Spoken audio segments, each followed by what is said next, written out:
Hi, welcome to Cybersecurity Management F416. Today we're going to talk a little bit about the reading material. I have some supplemental experience with a couple of things, so I thought we'd talk about that. And you don't get to see my smiling face because one of the graphics is larger than the recording area, so bear with me and I'll talk you through this. Okay, thank you. All right. Remember the risk formula. We've talked about that now 2 weeks before, and now in the third week we're going to talk about risk formula again.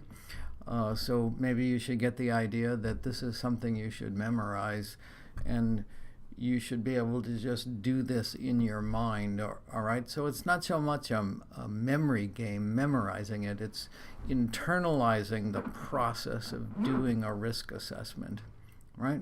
Risk equals threat times vulnerability times asset mitigated by controls or countermeasures. We've talked about threats and vulnerabilities. Today we're going to talk a little bit about assets. In the book, they have a drawing that's slightly different than this, but it's essentially the same. We developed this in the mid-1990s, way before it was picked up by ISO in 2005. And so those show you all the components.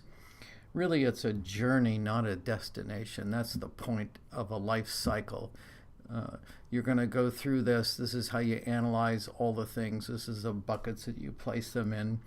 Pukas, if you're from Hawaii or if you've been to Hawaii, you know, the places that you put things. It's a big picture drawing. It has basically everything that you would ever have to know about information security. It fits in one of those categories. If it doesn't fit in there, then it has no place in information security, right? Does that make sense? All right, let's talk a little bit about defense in depth, okay? So I have a slightly different definition than the book in terms of providing security in depth or defense in depth. The book has a drawing. It's perfectly usable.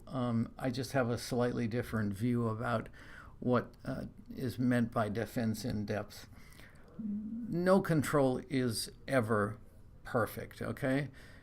At best, you get maybe 80% effectiveness out of a control. You wouldn't put simply a firewall and not have intrusion detection or not have antivirus or not make people sign in when they come to look at your web application or to do some transaction. So no control is perfect. No single control is perfect. There may be 80% effective. The whole point is you're going to protect data or systems or assets, and we talked about that a little bit. What is the cost of acquiring the customer data? What's the cost of protecting the customer data? What's the privacy aspect of that? It may also be the cost of systems. You know, what's it cost you to replace a certain system, the accounting system, that sort of thing. What does it cost you to replace them? And then there may be some other intangible assets, like the number of transactions you can process per minute or per second. You know, if you're a large airline, if you're United Airlines, every minute that you can't fly an airplane costs you money, because that's, you know, there's only three things in an airline, right? Sell tickets, load planes, and fly planes. If they can't fly planes, they're losing money. They're not earning that revenue from an accounting perspective. They have to fly the plane to earn that revenue. They've already sold the ticket. They've already got the cash, but they can't book it as revenue until they fly that plane, until the flight is completed. So that's an example of an intangible asset. All right, so let's talk about controls. Look, no control is perfect. So you might have background checks is a great example of an administrative policy. You do reference checks on people before you hire them. Basically, you try to hire the right person, a good person for the job. He's effective. That's what you want. That sort of thing. Another control might be in the application.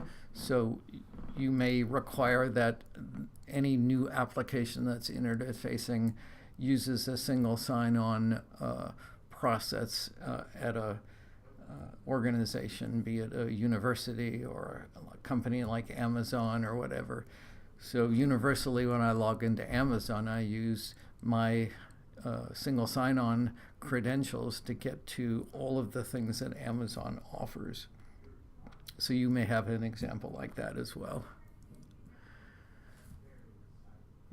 Basically, you harden platforms or you develop web applications to a certain standard, so you have some sort of technical or platform controls.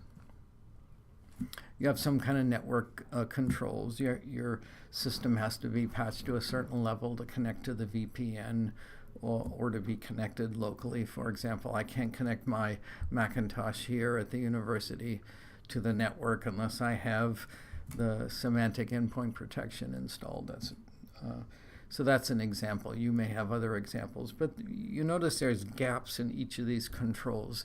They represent, the 80% effectiveness. All right, but through Bayesian math, we've grown from 80% to 95% by adding these controls. Even though none of them by themselves is perfectly effective, I've increased the effective protection by having these controls. That's what's meant by defense in depth. At least that's what it means to me.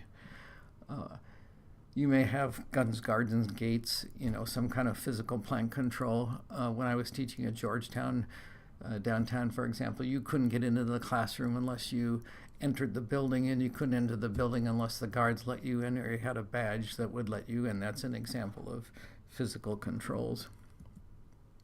And finally, there's governance. You have corporate policies, you have corporate managers. So there's some kind of governance that overlays. It's another control. It has more gaps than not, perhaps, but it's another layered control. So now you're up to greater than 95% through Bayesian math by adding all these controls. So none of the controls are perfectly acceptable, but if they're deployed synergistically and they support each other, then you get better than 95%, even though each control is only 80%. And then this graphic was done by Jay Heiser. He works at Gartner now. And this just shows if the controls are not deployed correctly, you could lose your assets, you could lose your data. And we see examples of that every day in the newspaper when controls fail and organizations leak information, like Equifax leaked information about people in the credit bureau that Equifax had records on. Okay, thanks. That's Defense in Depth and Security Lifecycle.